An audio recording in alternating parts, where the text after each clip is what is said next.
Hey everyone, I'm here today with a quick tip from Polygon Workshop.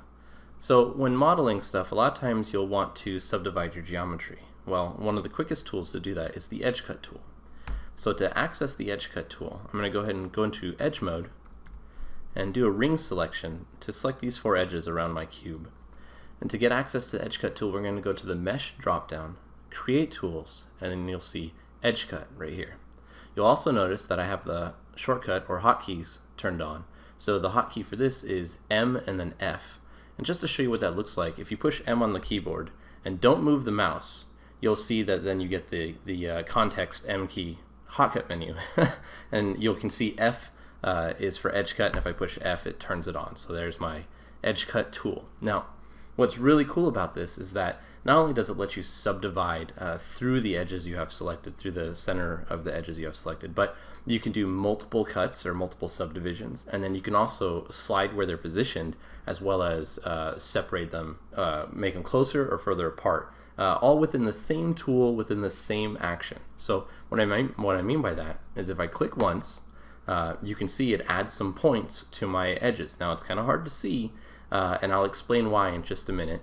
And actually, let's just go ahead and take care of that right now. So if I clicked once, I'm going to let go of the mouse now, and you can see doesn't look like anything's changed here, but if I switch to my points sub-object selection, you can see I now have points on my cube, and I can actually move these around and do whatever I want with them. Now, when it comes to modeling, a lot of times you don't want to create n-gons like this. You want to actually subdivide the geometry with creating edges on your cut.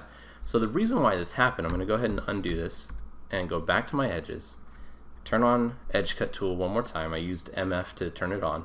You can see over here in the attributes manager, create n-gons is checked on. Now I'm going to uncheck that, and if I click, now you can see the edges appear on my cube. So I'm still holding the mouse button, and if I move the mouse to the right, you can see it actually starts increasing the subdivisions of my edge cut. And you can go really high if you want, or if you move it back to the left, you can reduce the subdivisions. For right now, I'm just going to do 2. So with the mouse still held down, I can actually now hold Control.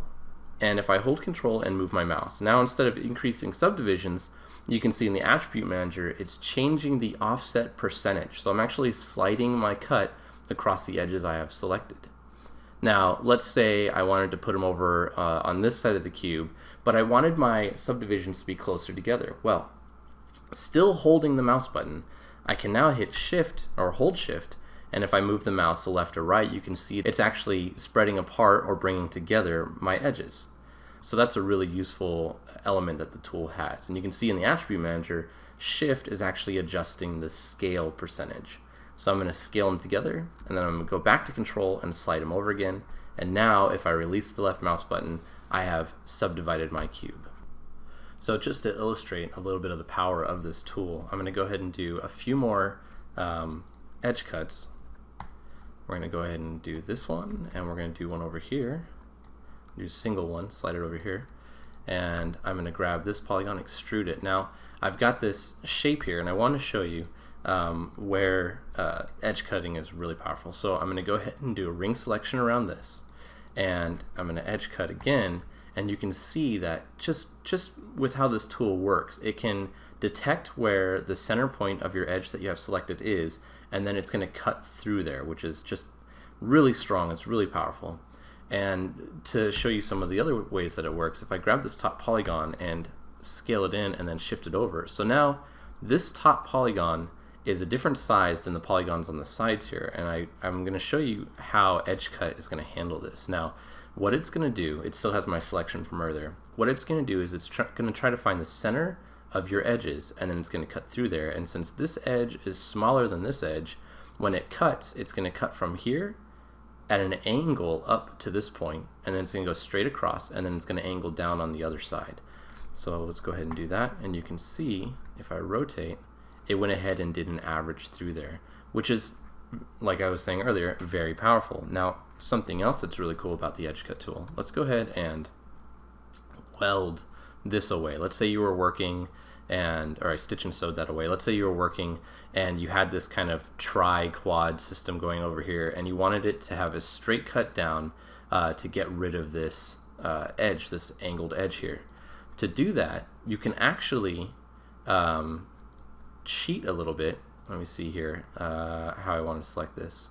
Actually, let's go ahead and remove this edge. Now that I've welded it over, I'm going to dissolve that edge. So there we go. So now we've got a point here and a point on the top. And what edge cut is going to let you do is it's going to try and, actually let's do the top selections. It's going to try and cut down to that for us. So if I go edge cut and click, if you edge cut with only a few edges selected, you'll see it tries to remove the n-gons that are created.